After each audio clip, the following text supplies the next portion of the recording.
Hello, hello. I am back to help you do this thing called life.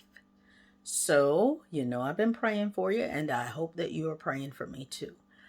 Um, I actually yesterday knew what I'd be talking about today, and it's kind of, I guess, it's the same thing. I actually wrote down comparison because when I started thinking about the things that make us feel inadequate. We've been talking about kind of like just owning what it is that God has blessed us with. Yesterday we were talking we yesterday we were talking about how we prepare for some things and other things God prepares us for. And I just started trying to figure out what is it that keeps us from walking into the space that we're supposed to walk into.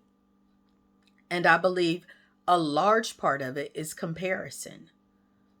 But the way my message ends up coming out today is I started, just writing notes. More than even focusing on comparison, I really want to focus on individuality. And so they're really the same thing. They're kind of synonymous, not comparing and focusing on the individuality. But I feel like it's really important for you to be the individual that God created you to be. I started thinking about, and I want you to actually take some time today and do it. Just look at your hands. Just look at your hands. Each of them, even your two hands, are different. There are going to be lines or wrinkles in one place that there isn't in another, like across your knuckles. And it may seem stupid, but trust me, if on your own body, things are different. You know, People find out that one hip is bigger than the other one, or one leg is longer than the other one, or one side of your hair grows faster than the other side. Whatever. It's like if even on our own body, parts are different. Ladies, y'all know there's some other parts that are really different too. But if on your own body, things are different, then let's think about in the body of Christ.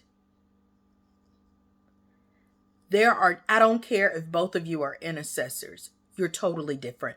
I don't care if both of you are teachers, prophets, pastors, whatever you are, ushers, the cooks, the kitchen ministry, whatever. You are different from everybody else. Be the individual that God designed you to be. If our very fingerprints are used to differentiate us from someone else, then what do you think about your spirit? What do you think about your soul? It is so different, and each individual is an expression of God. I don't care if you're into zodiac signs and all of that, and you can group how you all think, or how Scorpios do this and Virgos do that. Okay, whatever. I'm not even gonna fight it. Whatever. But I bet you still ain't them. I don't care how hard you try. I don't care what you do. You will never be the other person. So I'm gonna say, like my pastor said, he heard somebody say it. Since everybody else is taken, just focus on being you. Everybody else is taken. Be you. And I promise, if you just spend that time being the best you that you can be, you'll be surprised how your life turns out. Trying to make sure I haven't left anything off. Yeah, because you are needed to the earth. He chose to bring you, to send you to the earth because you're needed. That all of the experiences that you've had, all of who you are, he needed that in the earth. And I don't care if even your sibling, even a twin, you're still different.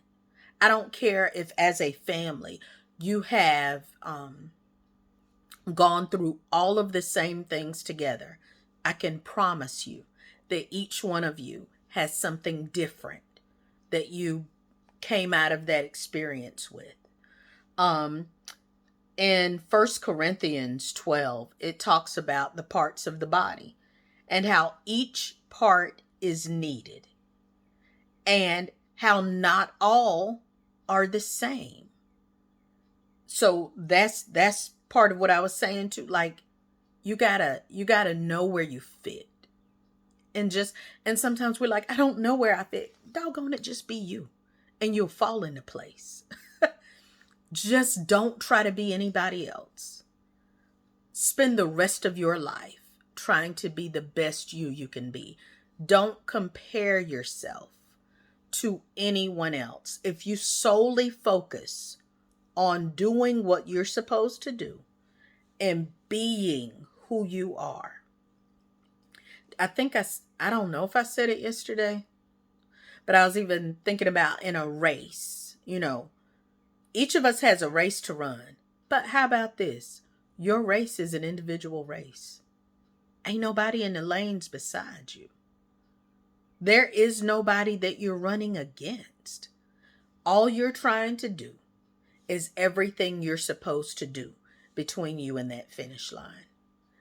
If you look to the right or the left and you look correctly, no one is there. This is your race. It's your race. And the last thing I want to say is in Romans 12. It says, having gifts that differ according to the grace given us. There's that grace again. That unmerited favor, that thing that we don't deserve. And that grace is also, a definition of it is the power to do. And so, as much as I love music, can't sing a lick, right? Even though I talk, I'm not the next person. But there is a grace on me for what I do. And there is a grace on you for what it is that you are supposed to be doing. So let's do this. Let's spend the rest of our lives asking God to help us fully walk in our calling. Help us fully understand who He brought us here to be. Help us fully strip away everybody else so that we can be that expression of Him that we're supposed to be. So that we can access the grace that He has on our lives to change this world. Because that's why He sent us. And it doesn't have to be to change the world at large. It could be changing one person and that turn into a ripple effect. Well, y'all, this has been One More Minute with Marcy. I will be back tomorrow with another moment of momentum producing motivation. Until then, stay encouraged. And remember, you got to flutter before you can fly. But flying is in your future. I love y'all.